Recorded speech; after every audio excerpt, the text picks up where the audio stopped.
Mga minamahal ko mga kapatid kay Kristo Jesus, sana po kayo ay nasa mabuting kalagayan.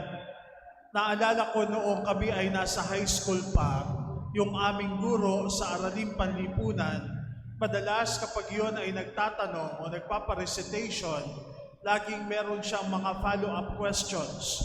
At yung follow-up questions, laging nagsisimula doon sa mga katagang ano, sino, paano. Ano, sino, at paano. Laging ganon, tuwing kami ay magkakaroon ng recitation. At magandang formation, magandang training pala yun, sapagkat kahit sa pagsusulat ng essay, yun din yung nagiging format. Ano, sino, at paano. Kaya nga mga kapatid, siguro magandang doon din natin simulan yung ating pagdinilay sa umagang ito. Ang tema ng ating mga pagbasa ngayon ay patungkol sa mapapalad. At magandang tanongin din natin, ano nga ba yung mapapalad? Sino nga ba yung mapapalad? At paano nga ba tayo magiging mapalad? Kayo, mapalad ba kayo? Yung katabi nyo ba ngayon, mapalad ba yan? Ano ba ang kaibahan ng salitang mapalad sa salitang swerte?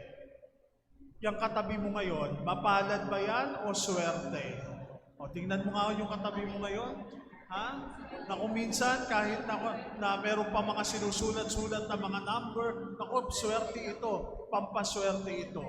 Yung bang mapalad, maaari ba nating ma-equate sa salitang swerte? Hindi po.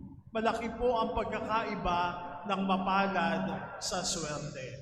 Yung mapalad, makikita natin yan na galing din doon sa salitang ugat na palad. Palad. Pwede po ba tingnan po ninyo yung inyong mga palad? Yung palad natin, makikita natin yan kung nakabukas ang ating mga kamay. Sa sandali na isarado natin ang ating mga kamay, hindi natin makikita yung ating palad. Ang palad ay makikita kapag nakabukas ang ating mga kamay. Kaya nga magandang tanungin, ano nga ba yung mapalad?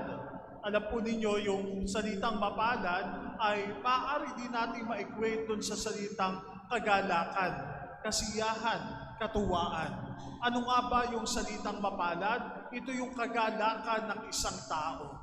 At saan natin masusumpungan yung salitang mapalad? Ito ay dahil ang Diyos ay kasama natin. Ang Diyos ay kapiling natin. Kung titingnan natin yung ating unang pagbasa ngayon, sinasabihan tayo ng propeta na kahit na tayo ay dumadaan sa mga pagsubok ng buhay, maaari din nating masabi na tayo ay mapalad sapagkat ang Diyos ay kasama natin, ang Diyos ay kapiling natin. Mapalad. Mapalad ang bawat isa sa atin sapagkat ang Diyos ang nagligtas sa atin. Mapalad ang bawat isa sa atin sapagkat ang Diyos ay nagmamahal sa atin. Mapalad ang bawat isa sa atin sapagkat ang Diyos ang kumakalinga sa atin. Ganun pala ho, yung salitang mapalad. Hindi po ito swerte na kung saan ay tiyamba lamang, na kung saan ay merong mga ginagawang mga bagay o mga ibang mga tradisyon para na sa ganun maging swerte. Hindi po. Yung swerte ay malaki ang pagkakaiba doon sa salitang mapalad. Sapagkat yung swerte, ang inaasahan natin, hindi ang Diyos. Ang inaasahan natin ay ibang mga bagay. Naalala ko po, nung pumunta po kami sa ibang bansa, lalo na sa bandang China, marami sila doon na mga ginahawak-hawakan na mga leon, na mga pampaswerte at iba pang mga bagay. Doon sa pagkakataong iyon, ang inaasahan, ang tiwala nila ay nandoon sa mga bagay na iyon. Subalit kapag sinabi nating mapalad, tayo ay mapalad kahit tayo ay dumadaan sa mga pagsubok ng buhay, subalit ang Diyos ay kasama natin, kapiling natin. So ano ang mapalad? Yaong nakasama natin, nakapiling natin ang Diyos. Yun po yung una. Pangalawa, sino nga ba ang mapalad? Mapalad ba ang bawat isa sa atin? Kung minsan sinasabi natin kapag tayo ay lumabas dyan at naglakad-lakad at nakakita tayo ng mga magagarang mga bahay, sasabihin natin, naku, mapalad naman ang mga taong nakatira dito. Kapag halimbawa, yung isang tao na nalaman natin, marami siyang ari-arian, no, sasabihin natin, naku, mapalad naman yung taong ito. Kapag yung isang tao nanalo sa loto, sasabihin natin, naku, mapalad yung taong ito. Pero mga kapatid, yung pagiging mapalad ay iba sa panuntunan ng mundo. Kung titingnan natin sa ating ebanghelyo ngayon, sabi ni Jesus, mapalad yung mga aba, mapalad yung mga nahahapis, mapalad yung mga mapagpakumbaba, mapalad yung mga mahabagin, mapalad yung mga gumagawa ng daan sa ikapagkakasundo, mapalad yung mga inaalimura ng mga tao, mapalad yung mga inuusig. Teka, Father, parang sa paningin ng mundo, hindi ata mapalad yun. Parang kamalasan ata yung mga bagay na yun. Pero mga kapatid, bakit naging mapalad yung mga taong yun? Bakit naging mapalad yung sinasabi na inuusig? Bakit? Para saan yung pag-uusig? Yung pag-uusig ay dahil tumatayo sila sa pananampalataya. Inuusig sila sapagkat nandoon na sila ay nagsasabi ng katotohanan. Inuusig sila sapagkat sila ay nasa liwanag at nandoon yung mapapalad. Ganun pala mga kapatid, na kung minsan makikita natin na parang yung mga nagsasabi ng totoo, sila pa yung inuusig, sila pa yung binabato, sila pa yung inaalimura. At sinasabi natin, kawawa naman. Subalit kung alam mo na ikaw ay nasa katotohanan, kung alam mo na ikaw ay nasa tama, ikaw ay mapalad. Sapagkat may mga tao na itinatago ang katotohanan. May mga tao na duwag at takot na sabihin at tumayo para sa liwanag at katotohanan. At yun yung mga taong hindi mapalad. Ang mapapalad ay yung mga taong mapagpakumbaba.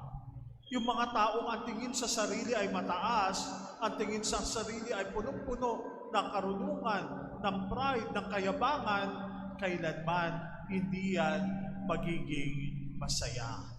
Ulitin ko po yun, mga kapatid, yung mga taong punong-puno ng pride sa sarili, yung punong-puno ng kayabangan sa sarili, yung punong-puno ng pagiging mapagmataas, kailanman ay hindi magiging masaya at hindi magiging mapalad. Kung sa tingin mo lang ay mapalad ka na dahil sa ikaw ay nakakatapak ng ibang tao o ikaw ay mataas doon sa ibang tao, hindi yon ang pagiging isang mapalad. So sino ang mapalad? Yaong may pusong mapagpakumbaba. Yun po yung pangalawa. Pangatlo at panghuli, paano tayo magiging mapalad? Sa ating ebanghelyo ngayon, narinig natin si Jesus umakyat sa bundok. Alam niyo mga kapatid, yung bundok sa Biblia, isa po yung espesyal na lugar. At kapag narinig natin, nabasa natin na yung propeta o ang ating Panginoong Jesucristo ay nandoon sa bundok, ibig sabihin, importante yung mensaheng ibinibigay sa atin. Narinig natin yan sa lumang tipan. Nung si Abraham ay pinapaalay sa kanya si Isaac, nandoon na sila ay umakyat sa bundok. At nung si Isaac ay iaalay at sasaksakin na ni Abraham, pinigilan siya at sinabi na patunayan mo na ang katapatan mo sa akin at ibinigay sa kanya ang tipan. Nung si Moises ay umakyat doon sa bundok, ibinigay sa kanya ang 10 utos ng Diyos. Doon sa lumang tipan, merong isang propeta na naghahanap kung nasaan ang Diyos. Hinanap niya ang Diyos sa kulog, sa kidlat, sa maingay na lugar, sapagkat siya inuusig, hindi niya nasumpungan ng Diyos. Saan niya nasumpungan ng Diyos? Sa katahimikan, doon sa isang bundok. At sa ating ebanghelyo ngayon, narinig natin si Jesus, umakyat doon sa bundok at ipinangaral niya sa kanyang mga alagad, sa kanyang mga tagasunod, sino nga ba ang mga mapapalad? At alam din natin sa buhay ng ating Panginoon, nung ang mga apostol ay natatakot dahil sinabi ni Jesus na siya ay mamamatay, na siya ay pahihirapan. Ano ang ginawa ni Jesus? Inakay niya ang kanyang mga alagad doon sa bundok ng Tabor. At doon siya ay nagbagong anyo. ipinakita niya na hindi natatapos ang lahat sa kamatayan, merong muling pagkabuhay. At noong Biyernes Santo, yung paghahandog ni Jesus ng kanyang buhay, ng kanyang sarili, nandoon muli siya sa isang bundok, sa bundok ng Kalbaryo, na kung saan inialay ang kanyang buhay para sa iyo, at para sa akin. Alam niyo, sabi ni Santo Tomas de Aquino na kanyang kapistahan ay pinagdiwang lang natin itong nakaraang araw, pasusumpungan daw natin ang kagalakan sa krus ni Jesus. Father, paano natin masusumpungan yun? Kapag titingnan natin ang krus, para bang puro hirap, puro sakit. Pero mga kapatid, tingnan natin ang puso ni Jesus na nagmamahal sa atin at doon tayo makasusumpong ng kagalakan. Alam niyo ba na linggo-linggo, tuwing tayo ay nagsisimba, tayo rin ay umaakyat sa isang bundok.